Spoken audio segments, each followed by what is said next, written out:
अज्ञान ध्वंद विध्वंस सूर्यकोटि समप्रभ सूतस्थायि कथा सारम मम कर्ण रसायनम।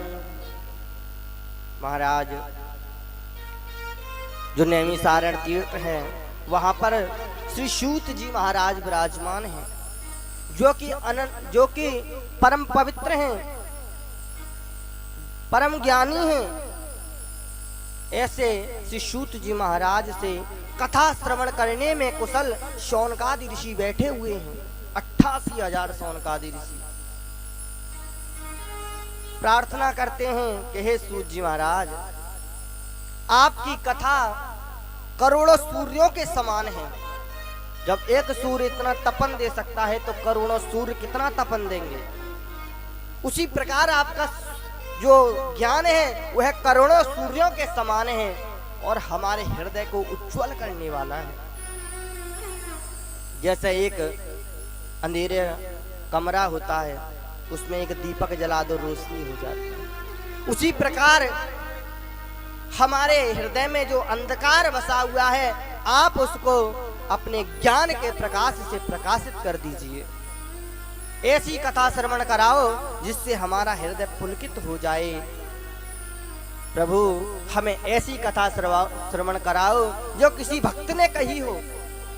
हमें ऐसी कथा श्रवण कराओ प्रभु जो संसार सागर से तारने वाली हो, जो गोविंद की प्राप्ति कराने वाली हो, गोविंद से मिलाने वाली हो। तो क्योंकि सभी परिवार गृहस्थी से सभी से महाराज यह कलिकाल अपना पूर्ण मुख खोल के बैठा हुआ है। क्योंकि यह जो कलयुग है ना, इसको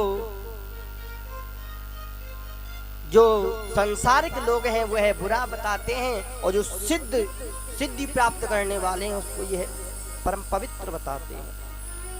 क्योंकि यह कलयुग ऐसी है, कलयुग केवल नाम आधारा, सुमर सुमर नर उतरे पार। ओ कलयुग केवल नाम आधारा, हो सुमिर सुमिर नर उतरे पार। सिया राम जय जय राम, राम सिया राम जय जय राम। ओ जाकी रही भावना जैसी, प्रभु मूर्ति देखी तिन तैसी। राम सिया राम जय जय राम, राम सिया राम जय जय राम। महाराज ये कलयुग है ना, इसमें नाम की बहुत महिमा है। आपने सुना होगा वृंदावन धाम में, जो कि परम पवित्र ब्रज वृंदावन धाम हमारा, उसमें अनेकों संत महात्मा विद्वान हैं महाराज वहां पे विराजमान हैं, जो भगवान के नाम के बल से सब संसार से दूर है, जो केवल राधा राधा नाम रटते रहते हैं, उनको कुछ नहीं चाहिए। आप धन दौलत लेके जाइए, सब वापस कर देते हैं। अगर आप प्रेम से भाव से आंखों में अश्रु भर के राधा राधा नाम लेते हैं तो महाराज वो आप पर सब कुछ बांटने के लिए तैयार रहते हैं। ऐसा कलयुग है, कलयुग केवल नाम आधारा। कलयुग में केवल नाम की बड़ी महिमा है। तो महाराज यह जो श्रीमद् भागवत महाप्राण है, यह साधारण नहीं है। जन्म जन्मांतरे भवेत् पूर्णम तदा भागवतम लवेत्। ये आज संयोग बना है ना, ये सब हमारे ठाकुर जी का है। क्योंकि उन्होंने देखा होगा कि इनके पुण्य एकत्रित हो गए हैं, अब इनको फल देना चाहिए। कहते हैं ना, जब वृक्ष बड़ा हो जाता है तो उस पर फल लगने लगते हैं, फूल लगने लगते हैं। शायद ठाकुर जी ने सोचा होगा कि इनके पुण्यों का फल बड़ा हो गया है, अब इसमें फल फूल लगना चाहिए। उसी का यह परिणाम है। आज श्रीधाम वृंदावन से ठाकुर जी स्वयं विराजमान हो गए हैं आपकी नगरी में। तो महाराज, यह सब पुण्यों का ही खेल है।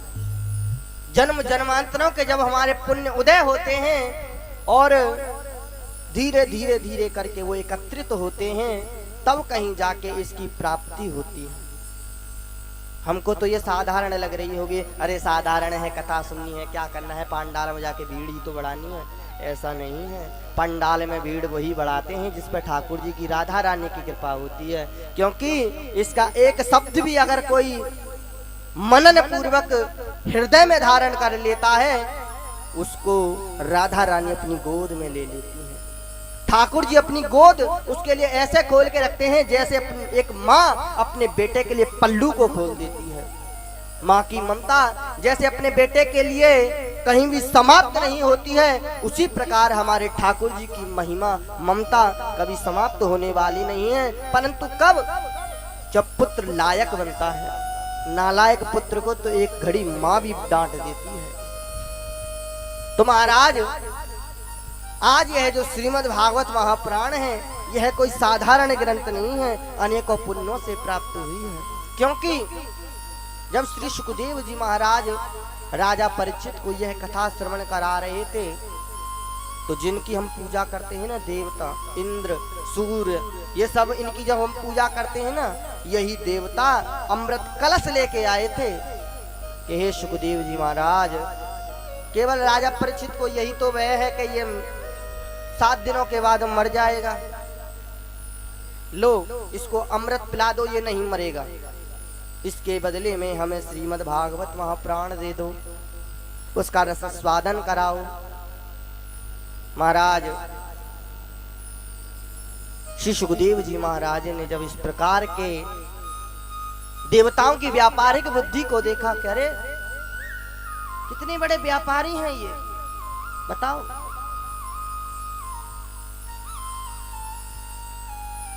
वस्वधा कथा लोके क्वकांच क्व मणिर्महान ब्रह्मरतो विचारेव तदा देव जहासः।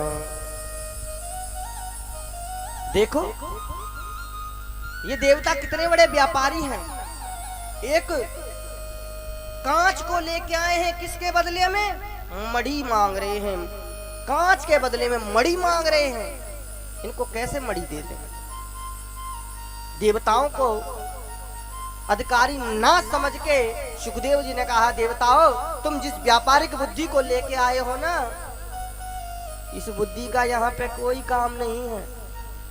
अगर तुम भक्त बन के आते, इच्छुक बन के आते, श्रद्धावान बन के आते, तो मैं कथा को तुम्हें अवश्य पान कराता, परंतु तुम तो व्यापारी बन के आए हो कि लो ये अमृत कलश राजा परीक्षित को पिला दो, अमृत और श्रीमद् भागवत रसामृत हमें पान करा दो। तुम्हारी व्यापारिक बुद्धि को देखकर मैं तुमको इसका अधिकारी नहीं मानता, क्योंकि यह जो अमृत कलश है ना स्वर्ग का, जिससे बहुत से लोग कहते अमर हो जाएंगे, अमर नहीं होते।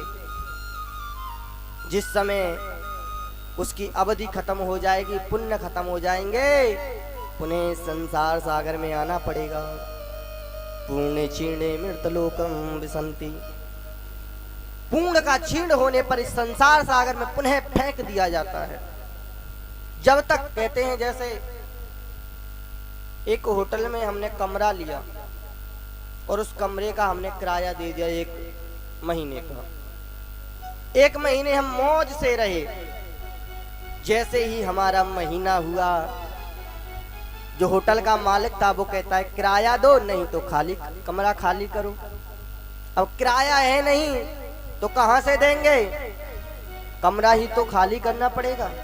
उसी प्रकार स्वर्ग में जब तक पुण्य है तब तक मौज से रहो, और जैसे ही पुण्य खत्म हुए चलो, कोई काम नहीं है वहां पे, फिर आओ संसार में, फिर पुण्यों को एकत्रित करो, फिर कहीं फिर जाके देवताओं का पद मिलेगा। तो महाराज, परंतु यह जो श्रीमद् भागवत महापुराण है, यह एक ऐसा वृक्ष है जो एक ऐसा फल प्रदान करता है जिसको खाने से सारी इच्छाएं नष्ट हो जाती हैं, सारी क्षुधा नष्ट हो जाती है। यह वो परिपक्व फल है। कल्प सापम, जो पापों का भी नाश करने वाला है, ऐसा ये कलमस है। श्रीमद्भागवते वार्ता श्रवणापि दुर्लभ।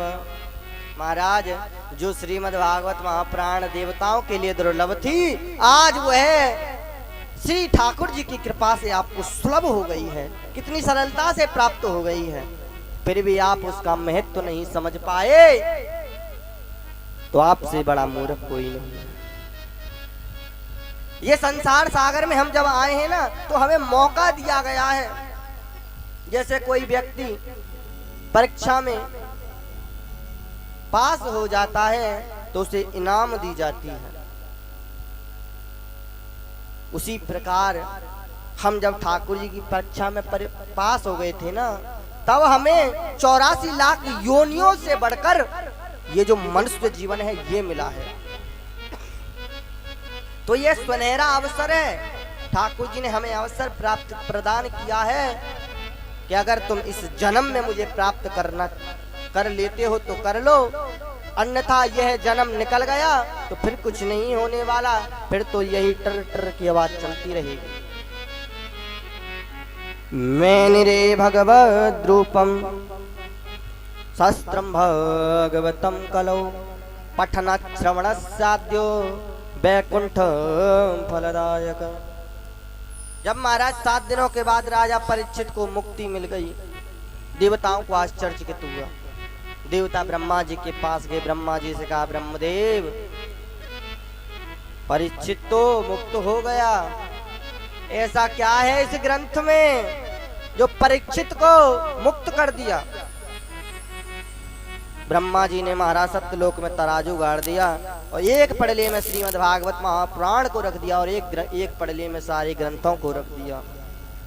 उसमें भी महाराज जो श्रीमद् भागवत महापुराण का पड़ला था वह भारी पड़ गया। बोले श्रीमद् भागवत महापुराण की। नारद धरा भूमि पर आए और महाराज इस पृथ्वी पर विचरण करने लगे। उन्होंने सारे स्थानों पर भ्रमण कर लिया, कहीं भी शांति नहीं मिली। तब महाराज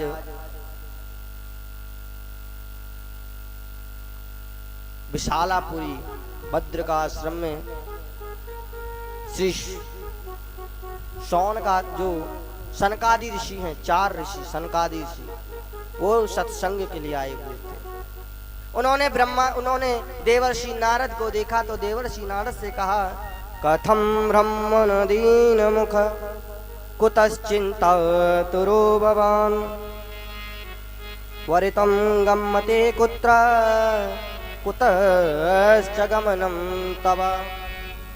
हे देवर्षि नारद, आपके ललाट पर यह जो चिंताएं की रेखा है वह कैसी है?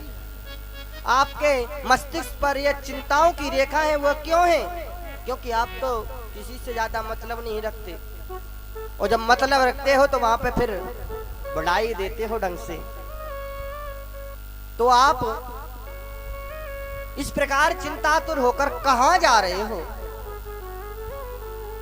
तब महाराज देवर्षि नारद ने कहा, हे ऋषियों, मैं इस धरा भूमि को, इस पृथ्वी को परम पवित्र मान के आया था कि चलो कहीं ना कहीं तो मुझे शांति मिलेगी, परंतु मैं सेतुबंध घूमा, श्री रंगम में घूमा, इत्यादि सभी तीर्थों में घूमा, परंतु शांति नहीं मिली। जो हृदय में शांति होनी चाहिए ना, वो शांति नहीं मिली। तो मैं क्या हुआ कि मैं घूमते घूमते वृंदावन नगरी में पहुंच गया, जो कि हमारे लाडले कृष्ण कन्हैया की क्रीड़ा स्थली है। मैं यमुना किनारे पहुंच गया। मैंने एक आश्चर्य देखा कि वहां पर एक स्त्री जोर जोर से विलाप कर रही थी। उसके गोद में 2 वृद्ध पुरुष पड़े हुए थे। अनेक स्त्रियां पंखा कर रही थी, समझा रही थी, परंतु वह स्त्री बार बार विलाप कर रही थी, रोए ही जा रही थी, रोए ही जा रही थी। देवर्षि नारद को आश्चर्य हुआ, अरे ये स्त्री 2 वृद्ध पुरुषों को लेकर रो रही है। इच्छा हुई कि चलो पूछना चाहिए, परंतु वापस आ गए। ने कहा स्त्रियां हैं, कोई देखेगा तो क्या कहेगा कि देवर्षि नारद को वैसे ब्रह्मचारी बने फिरते हैं और वैसे स्त्रियों के बीच में बैठे हैं। महाराज जा रहे थे, तभी तक उस जो स्त्री थी उसने आवाज लगाई, भो भो साधु क्षणम तिष्ठ मन चिंतामपि नाशय। हे भो भो साधु, हे साधु कहाँ जा रहे हो आप? रुको रुको रुको, क्योंकि आपके जो दर्शन होते हैं वह अति पुण्यों से होते हैं। मम चिंतामपि नाशया, हे साधु महात्मा मेरी चिंता का नाश कीजिए। देवर्षि नारद ने कहा, देवी तुम्हें किस प्रकार की चिंता है, अपनी चिंता का वर्णन कीजिए। उस महाराज देवी ने कहा, अहम भक्ति रीते ख्याता इमौ में तनियो मतौ ज्ञान वैराग्य नामानो काल योगे न जर्जरौ। उसने कहा कि हे देवर्षि नारद, मैं कोई और नहीं, मैं स्वयं ठाकुर की परम प्रिया भक्ति महारानी हूँ, जिस भक्ति के माध्यम से मनुष्य लोग उस ठाकुर को प्राप्त करते हैं, वह वही भक्ति है। और ये जो वृद्ध पुरुष पड़े हुए हैं, ये कोई और नहीं, ये मेरे ही पुत्र ज्ञान और वैराग्य हैं, जो समय के प्रभाव से, काल के प्रभाव से इस जीर्ण अवस्था को प्राप्त हो गए हैं। हे देवर्षि नारद, और ये जो स्त्रियां देख रहे हो ना, ये कोई और नहीं, यह पवित्र नदियां हैं, जो गंगा यमुना आदि नदियां हैं, वही पवित्र नदियां ये मुझे समझा रही हैं। परंतु एक माँ का हृदय तो माँ का हृदय ही है, मैं कैसे समझूं? मेरे ये पुत्र हैं, इनके बिना मेरा कुछ अस्तित्व नहीं है, इनके बिना तो मैं कहीं जाती भी नहीं, क्योंकि जब तक ज्ञान नहीं होगा तब तक वैराग्य नहीं होगा, और जब तक वैराग्य नहीं होगा तब तक हृदय में भक्ति नहीं आ सकती। महाराज भक्ति महारानी ने कहा कि अगर यह मेरे पुत्र अब ठीक नहीं हुए तो मैं इस वृंदावन धाम को छोड़ के जा रही हूँ। देवर्षि नारद ने कहा, हे देवी तुम इस वृंदावन धाम को छोड़ के जाओगी, इस पवित्र स्थान को छोड़ के जाओगी जहाँ पर नंद नंदन यशोदा नंदन नंगे पैर घूमते थे। हे भक्ति, इस वृंदावन को मत छोड़ना, क्योंकि तुम ही विचार कर लो कि उत्पन्ना द्रवड़े साहम वृद्धि कर्नाटके गचा क्वचिन क्वचिन महाराष्ट्रे गुर्जड़े जीर्णताम गता। क्योंकि तुम उत्पन्न तो द्रवण देश में हुई और कर्नाटक में तुम वृद्धि को प्राप्त हुई, कहीं कहीं गुजरात, कहीं कहीं महाराष्ट्र में तुम सम्मानित हुई, परंतु गुजरात में आके तुम जीर्ण हो गई। अब अपवित्रता के कारण तुम जीर्ण हो गई, और उस जीर्ण अवस्था को लेकर तुम जब इस वृंदावन धाम में आई तो नवीन हो गई, नवीन स्वरूपणी। महाराज इस वृंदावन धाम को मत छोड़ना, वृंदावन धाम की बहुत महिमा है। वृंदावन धाम एक ऐसी नगरी है जहां पर प्रेम की गंगा बहती है, जहाँ पे ठाकुर जी की अनेकों लीलाएं होती हैं, जहाँ पे नंद नंदन आज भी लीलाएं करते हैं। निधिवन में आज भी हमारे ठाकुर जी रास रचाने के लिए आते हैं। बांके बिहारी, जो बांके बिहारी जी को एक बार निहार लेता है, उसकी आंखों से अश्रु धारा बहने लगती है। जो बांके बिहारी जी के दर्शन करने के लिए जाता है, एक बार जाएगा तो व्यक्ति बार बार जाता है। इतनी महिमा है हमारे बिहारी जी की। महाराज, वृंदावनस्य संयोगात् पुनस्त्वं त्वर्णीनव बृंधन्यं वृंदावनम तेन भक्ति नेत्रति यत्र च। जहाँ भी देखोगे आपको भक्तिमय वातावरण मिलेगा। वहाँ पे टमटम चलाने वाले भी होंगे ना, वो भी साइड में नहीं, ऐसे कोई नहीं कहता कि साइड में हटो, वहाँ पे कहते हैं राधे राधे राधे राधे कहते चले जाते हैं, साइड मिलती चली जाती है। ऐसा हमारा वृंदावन धाम है। तो आइए उसी वृंदावन में बड़ी ही श्रद्धा और भाव के साथ हम लोग अपने मन को उसी वृंदावन में लेके चलते हैं और कहते हैं क्या, ब्रज धूरी हूँ प्राणों से प्यारी लगे, ब्रज मंडल माही बसाए रहो, रसिकों के सुसंग में मस्त रहूं, जग जाल से नाथ बचाए रहो। मेरे बांके बिहारी, मेरे बांके बिहारी, मेरी यही विनती, मेरे नैनों से नैना मिलाए रहो, मेरे नैनों से नैना मिलाए रहो। सब धामों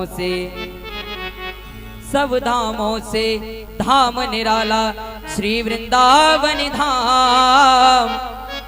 गली गली में संत विराजे जपते कृष्ण को नाम। मेरा वृंदावन प्यारा, मेरा ब्रज धाम है प्यारा, मेरा वृंदावन प्यारा, मेरा ब्रज धाम है प्यारा, मेरा वृंदावन प्यारा, मेरा ब्रज धाम है प्यारा, मेरा वृंदावन प्यारा, मेरा ब्रज धाम है प्यारा। सब धामों से धाम निराला श्री वृंदावन धाम। सब धामों से धाम निराला श्री वृंदावन धाम। गले गले में संत विराजे,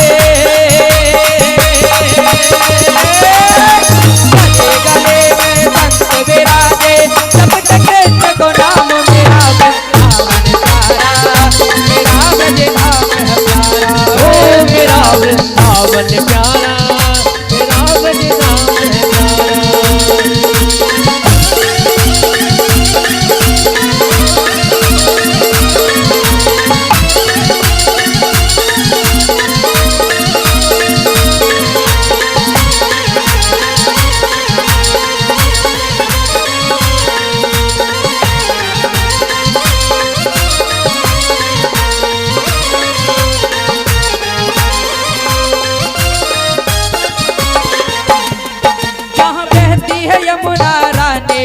जिसके है नील धारा, जहाँ बहती है यमुना रानी, बेटी है ब्रज की धारा। जहाँ बहती है यमुना रानी, जिसके है नील धारा, जहाँ बहती है यमुना रानी, जिसकी है नीली धारा। कण कण में श्याम समाए, जरा देखो जाके नजारा। कण कण में श्याम समाए, जरा देखो जाके नजारा। कण कण में श्याम समाए, जरा देखो जाके नजारा। कण कण में श्याम समाए, जरा देखो जाके नजारा। गली गली में, गली गली में संत विराजे, जपते कृष्ण को नाम। मेरा वृंदावन प्यारा, मेरा ब्रज धाम है प्यारा, ओ मेरा वृंदावन प्यारा, मेरा ब्रज धाम है प्यारा। मेरा वृंदावन प्यारा, मेरा ब्रज धाम है प्यारा, मेरा वृंदावन प्यारा, मेरा ब्रज धाम है प्यारा। सब धामों से धाम निराला श्री वृंदावन धाम। सब धामों से धाम निराला श्री वृंदावन धाम। सब धामों से धाम निराला श्री वृंदावन धाम। सब धामों से धाम निराला श्री वृंदावन धाम। कुंजन कुंज में जहाँ विराजे कुंज में जहाँ विराजे प्यारे श्यामा श्याम मेरा वृंदावन प्यारा मेरा ब्रज धाम है प्यारा। ओ मेरा वृंदावन प्यारा मेरा वृंदावन प्यारा।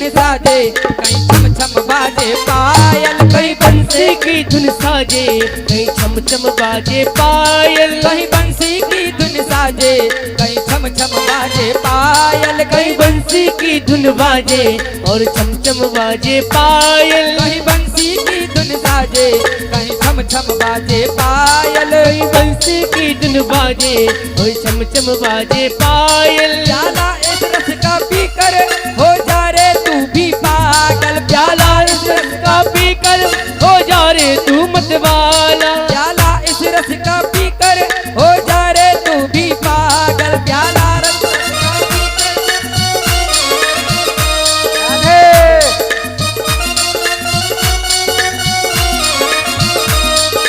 दोनों मित्र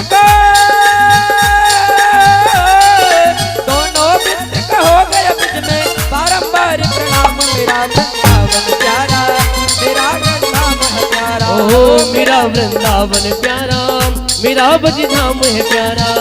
मेरा वृंदावन प्यारा मेरा वृंदावन है प्यारा। ओ मेरा वृंदावन प्यारा मेरा ब्रज धाम है प्यारा। मेरा वृंदावन प्यारा मेरा वृंदावन है प्यारा।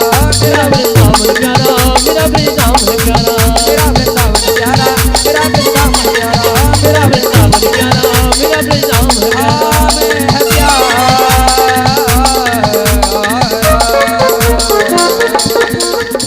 बोले वृंदावन धाम के महाराज।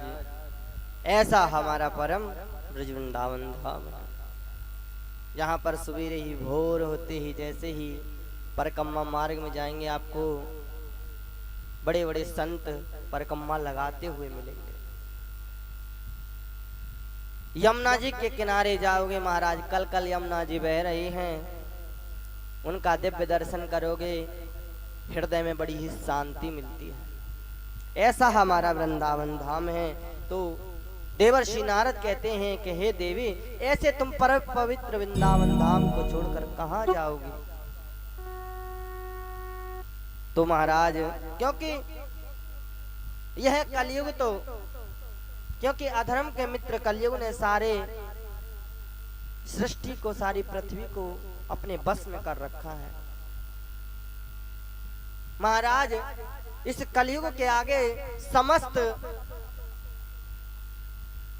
उपाय एक भूसे के समान हो गए हैं, जो किसी काम के नहीं। ऐसे और तुम तो कृष्ण प्रिया हो, तुम फिर भी इस प्रकार चिंता क्यों कर रही हो? तुम्हें चिंता करने की आवश्यकता नहीं है। अरे तुम्हारे बुलाने पे तो ठाकुर जी नीचों के भी घर आ जाते हैं। विदुर जी दासी पुत्र थे, तुम्हारे बुलाने पर ठाकुर जी विदुर जी के यहाँ पर गए। दुर्योधन का महाराज 56 भोग त्याग दिया। तुम्हारे कारण कर्ण से स्वयं भिक्षा मांगी कि मुझे अपने शीश का दान दे दो। तुम्हारे कारण अपने अनेकों भक्तों के यहाँ पर चले जाते हैं और तुम इस प्रकार चिंता कर रही हो। क्या तुम्हारे बुलाने पर वो नहीं आएंगे? या तुम्हें अपने ऊपर विश्वास नहीं है, इस प्रकार के अविश्वास अपने हृदय में नहीं पालो कि मैं इस वृंदावन धाम को छोड़ के जा रही हूं, मैं इसको छोड़ के चली जाऊंगी, नहीं। तो भक्ति महारानी कहती है, जयति जयति माया यस्य कायदवस्ते वचन रचनमेकं केवलं चाकलया ध्रुव पदमप्यातो यत्कृपातो ध्रुवोऽयं सकल कुशल पात्रं ब्रह्मपुत्रं नतास्मि। हे देवर्षि नारद, मैं जानती हूं तुम वही देवर्षि नारद हो जिसके प्रवचन मात्र से ध्रुव पद को प्राप्त हो गए। तुम वही देवर्षि नारद हो जिसके जिसके गुरु तुम बने हो, जो तुमने शिष्य स्वीकार किया था, उसने भगवान को प्राप्त कर लिया। कौन? प्रहलाद जी, जिसने खम्मे से ठाकुर जी को प्रकट कर दिया था। हे देवर्षि नारद, तुम वही हो जिसको तुम अपना मान लेती हो, गोविंद उसे मिल जाते हैं। हे देवर्षि नारद, मैं भी आपसे याचना कर रही हूं, एक माँ की विनती को सुनो। मेरे ये जो पुत्र ज्ञान वैराग्य वृद्ध अवस्था को प्राप्त हो गए हैं, करा रहे हैं, रो रहे हैं, इन पुत्रों को जीवित कर दो, ठीक कर दो, क्योंकि इन पुत्रों के बिना मेरा कोई अस्तित्व नहीं है, मैं किसी काम की नहीं हूं। ये पर क्या बीत रही होगी, कोई ना कोई उपाय अवश्य करना चाहिए। देवर्षि नारद ने विचार करने लगे, क्या करूं? तभी आकाशवाणी हुई, अद्यं सफलेस्तेयं भविष्यते न संशया। हे देवर्षि नारद, तुम जिस प्रकार की चिंता कर रहे हो, वह तुम्हारा जिस संकल्प की तुम चिंता कर रहे हो, जिस चिंतन में तुम डूबे हुए हो, भविष्यति न संशया, उसमें कोई संशय नहीं है, वह अवश्य पूर्ण होगा। परंतु कब? जब तुम कोई सत्संग करोगे, और वह सत्संग कोई और नहीं, साधु महात्मा बताएंगे। अब तो महाराज देवर्षि नारद ने जब इस प्रकार सुना तो चल दिए तीर्थों में। भक्ति से कहा, भक्ति तुम यहीं रुको, मैं अभी आता हूं कोई ना कोई उपाय लेके। तीर्थों में भ्रमण करने लगे। अब तो महाराज जैसे ही जैसे साधु महात्माओं ने सुना देवर्षि नारद आ रहे हैं, ज्ञान वैराग्य जीर्ण अवस्था को प्राप्त हो गए हैं, उपाय ढूंढने के लिए आ रहे हैं, महाराज कुछ संतों ने तो आश्रम छोड़ दिया। जो कुछ बचे थे महाराज कुछ घर अपने कमरे में घुस गए। कहा, शिष्यों से कह दिया, जाओ देवर्षि नारद आए तो कह देना महाराज जी ने मौन धारण कर रखा है। कुछ विद्वान बचे जो कि एक निर्णय पे नहीं पहुंच पाए। अब तो महाराज देवर्षि नारद विचार करने लगे, अब कुछ नहीं होगा, अब तो केवल तपस्या करनी पड़ेगी, क्योंकि तपबल रचय प्रपंच विदात तपबल विश्व सकल जगत्रात तपबल रुद्र करे संगारा तपबल रुद्र करे संगारा तपबल शेष धरे महिवारा तपबल शेष धरे महिवारा। केवल एक तपस्या ही ऐसी है जिसके करने से कोई उपाय निकलेगा। तपस्या करने के विचार से चल पड़े। इतने में देवर्षि जो शनकादि ऋषि आए थे भद्र का आश्रम में सत्संग के लिए, जब यह सारी घटना देवर्षि नारद ने सुनाई तो शनकादि ऋषियों ने कहा, देवर्षि नारद इस प्रकार की तुम चिंता क्यों कर रहे हो?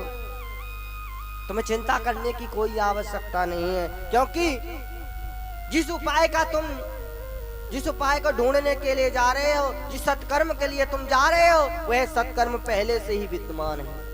क्या? श्रीमद्भागवते लाप सातु गीता सुखादेवी। श्रीमद्भागवत महापुराण, जिसके श्रवण मात्र से ही संसार सागर का चक्र छूट जाता है। देवर्षि नारद ने कहा, अरे मुनियों, मैंने तो उनको देखो वेद सुना दिए, पुराण सुना दिए, यहाँ तक कि मैंने गीता भी बारंबार सुनाई, फिर भी कोई फर्क नहीं पड़ा। तो इस श्रीमद् भागवत महापुराण से क्या होगा? क्योंकि ये भी तो उसी का सार है, उसी का रस है, उससे क्या होगा? तो महाराज शौनकादि ऋषियों ने कहा कि जैसे जो कार्य उसका मूल करता है ना, उसका वह भी नहीं करता। जैसे एक गन्ना होता है, गन्ने में, सारे गन्ने में रस विद्यमान रहता है, उसमें मिठास भी होती है, परंतु जैसे हम कोई खीर बना रहे हो या कोई मिठाई वगैरह बना रहे हो और उसमें गन्ने के पर्व को डाल दिया जाए, तो क्या वो मीठी हो जाएगी? नहीं। कब तक? जब तक उसमें से रस ना निकाल लिया जाए, उसकी शक्कर ना बना ली जाए, तब तक वह मीठी होने वाली नहीं है। क्योंकि जो काम पत्तों से हो जाएगा, वह काम तना नहीं कर सकता है। क्योंकि शरीर तो पूरा है, परंतु पत्तों का महत्व कुछ अलग है और तने का कुछ महत्व अलग है। जैसे हमें कोई मिठाई बनानी हो तो हम डायरेक्ट दूध की मिठाई थोड़ी बना देंगे, उसको भट्टी पे गरम करेंगे, मावा बनाएंगे, खोवा बनाएंगे, तब जाके कहीं उसकी मिठाई बनेगी। उसी प्रकार यह श्रीमद् भागवत महापुराण है, यह वेदों का निचोड़ है। इसको श्रवण मात्र से ही ज्ञान वैराग्य का सब कलेश दूर हो जाएगा, उनकी जीर्णावस्था सब ठीक हो जाएगी। अब तो महाराज देवर्षि नारद ने कहा, ठीक है, परंतु कोई उपयुक्त स्थान बताओ जहां पे मैं इसको कर सकूं। तो महाराज शनकादि मुनीश्वरों ने कहा कि गंगा द्वार समीपे तु तटमानंद नामकम, के गंगा द्वार अर्थात हरिद्वार, वहां पे एक आनंद नाम का तट है, जहां पे नवीन वालुका बिछी हुई है। वहां पे आप जाइए, सुंदर व्यासपीठ का मंच बनाइए और किसी योग्य से श्रीमद् भागवत महापुराण का श्रवण कीजिए, उससे ज्ञान वैराग्य का सारा कष्ट दूर हो जाएगा। देवर्षि नारद ने कहा कि मैं कुशल वक्ता कहां से लेके आऊंगा? आपसे कुशल वक्ता मुझे कहीं नहीं मिलेगा, आप ही का मैं वर्ण करता हूँ। देवर्षि नारद ने शनकादि मुनीश्वरों का वर्ण किया और गंगा के द्वार हरिद्वार पहुंच गए। वहां पे नवीन वालुका से बढ़िया मंच बनाया और व्यास जी को विराजमान कर दिया। महाराज अब तो महाराज चारों ओर हल्ला हो गया, चारों ओर शोर मच गया कि देवर्षि नारद श्रीमद् भागवत महापुराण करा रहे हैं। कहां पर? हरिद्वार में।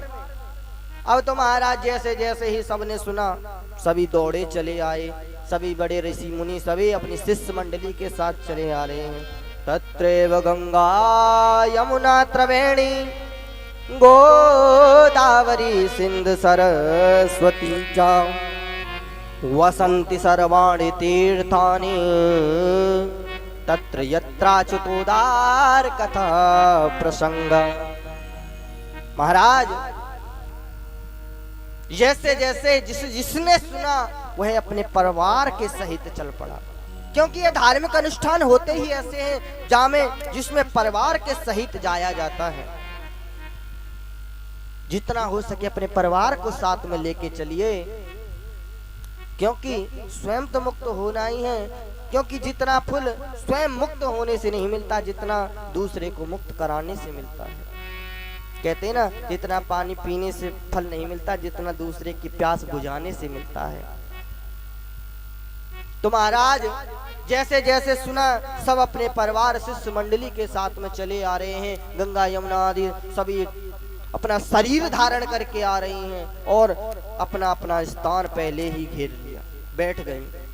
अब तो महाराज जैसे ही सनकादि मुनीश्वरों ने श्रीमद् भागवत की महिमा का वर्णन किया, सदा सेव्या श्रीमद् भागवती कथा यस्य श्रवण मात्रेण हरिचित्तम समाश्रयेत्। महाराज भागवत का केवल महात्म्य ही गाया था, महिमा ही गाई थी। इतने में तो महाराज सनकादि मुनीश्वर कहते हैं सदा सेव्या। यह कोई एक ये नहीं है कि आज हमने सुन ली बस हो गया काम। सदा सेव्या, जितना हो सके सुनो, क्योंकि अमृत जितना पियोगे ना उतना ही बढ़िया रहता है। सदा सेव्या श्रीमद् भागवती कथा यस्या श्रवण मात्रेण हरिचित्तम समाश्रयेत्। इसके श्रवण मात्र से हरिचित्तम समाश्रयेत्, गोविंद अपना धाम छोड़कर हृदय में आ जाते हैं। इसलिए सनकादि मुनीश्वर कहते हैं कि इसका सदा पान करते रहना चाहिए। किम बहुर्वे शास्त्रे प्राणेश्च विरमावहे एकम भागवतम शास्त्रम मुक्तिदानेन गर्जति। क्यों करना चाहिए?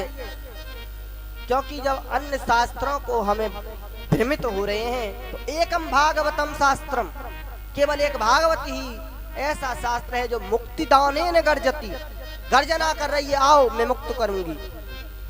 और जहां पर बोली लगा के मुक्ति मिलती है ना, वहां पे भीड़ ज्यादा होती है। महाराज गर्जना कर रही है आओ। अब तो महाराज जैसे ही इस प्रकार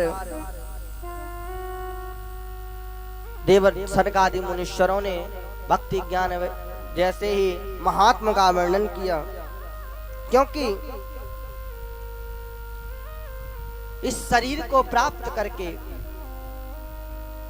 हम पुण्य करेंगे, श्रीमद् भागवत महापुराण इत्यादि ग्रंथों का श्रवण करेंगे, अपने गुरुजनों की सेवा करेंगे, माँ बाप की सेवा करेंगे, सास ससुर की सेवा करेंगे,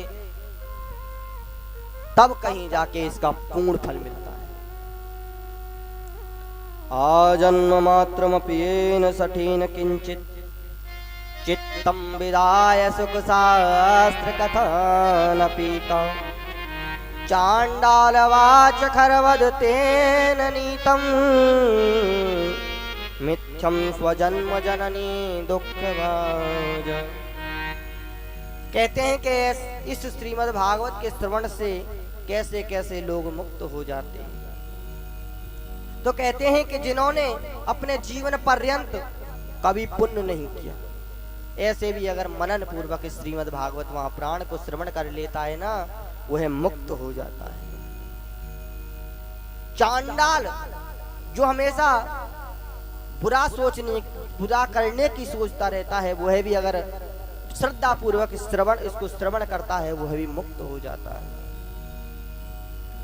अनेकों प्रकार के पापात्मा इसको श्रवण करने से मुक्त हो जाते हैं। महाराज इस प्रकार का वर्णन हो ही रहा था। इतने में भक्ति सुतौ तौ तरुणौ गृहीत्वा, भक्ति सुतौ तौ तरुणौ गृहीत्वा, भक्ति सुतौ तौ तरणी गृहीत्वा, भक्ति सुतौ तौ तरणी गृहीत्वा, प्रेमैक रूपा सहसा विरासी, प्रेमैक रूपा सहसा विरासी।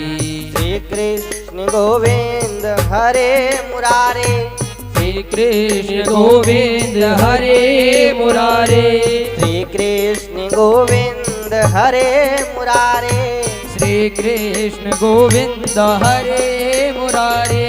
नाथे तिरामानि मोर वदन्ति, नाथे तिनामानि मोर वदन्ति, नाथे तिरामानि मोर वदन्ति, नाथे तिनामानि मोर वदन्ति।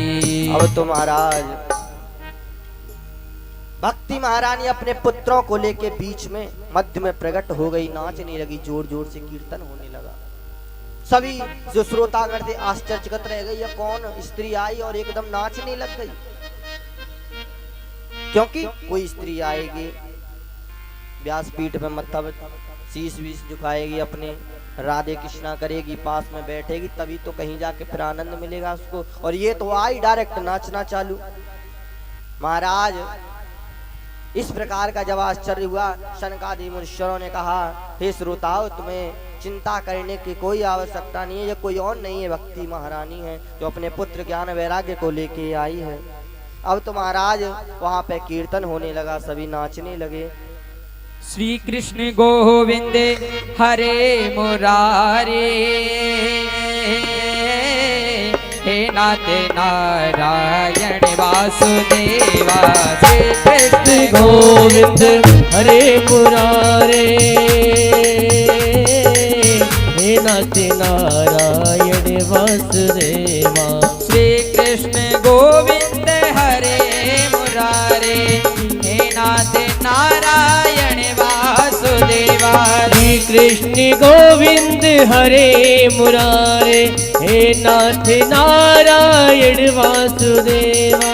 हे नाथ नारायण वासुदेवा। नाथ नारायण वासुदेवा। हे नाथ नारायण वासुदेवा। हे नाथ नारायण वासुदेवा। श्री कृष्ण गोविंद, श्री कृष्ण गोविंद हरे मुरारे, हे नाथ नारायण वासुदेवा। श्री कृष्ण गोविंद हरे मुरारे, हे नाथ नारायण वासुदेवा। हे नाथ नारायण वासुदेवा।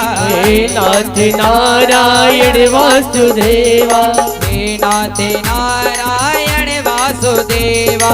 हे नाथ नारायण वासुदेवा। हे नाथ नारायण वासुदेवा। हे नाथ नारायण वासुदेवा।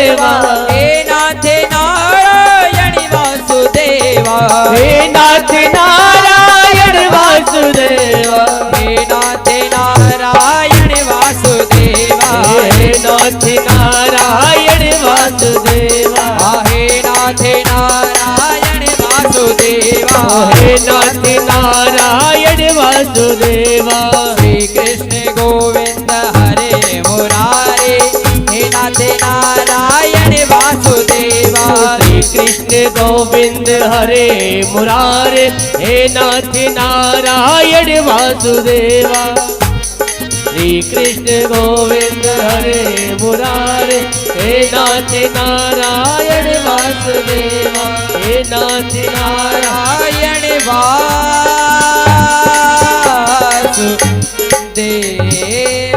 बोले भक्ति महारानी के जय हो। अब तो महाराज भक्ति महारानी अपने पुत्र ज्ञान और वैराग्य को लेकर पुष्ट हो गई, नाचने लगी। व्यासपीठ को प्रणाम किया। व्यास जी महाराज से कहा, हे सौनकादि ऋषियों, आपने मुझे पुष्ट कर दिया, अब मुझे स्थान बताइए, मैं कहां पर रहूं। तो महाराज शनकादि मुनीश्वरों ने कहा कि हे भक्ति महारानी, तुम कृष्ण प्रिया हो और जहां पर गोविंद का वास वहीं पर तुम्हारा वास, इसीलिए तुम भगवान के भक्तों के हृदय में जाकर विराजमान हो जाओ, जिससे उनको भगवान की प्राप्ति हो। महाराज भक्ति महारानी ने प्रणाम किया और सभी भक्तों के हृदय में विराजमान हो गई। अब तो महाराज त्रिभुवन में हल्ला मच गया कि श्रीमद् भागवत से ज्ञान वैराग्य पुष्ट हो गए। देवर्षि नारद भी प्रसन्न हो गए कि चलो एक चिंता थी दूर हुई। व्यास जी के पास गए, कहा व्यास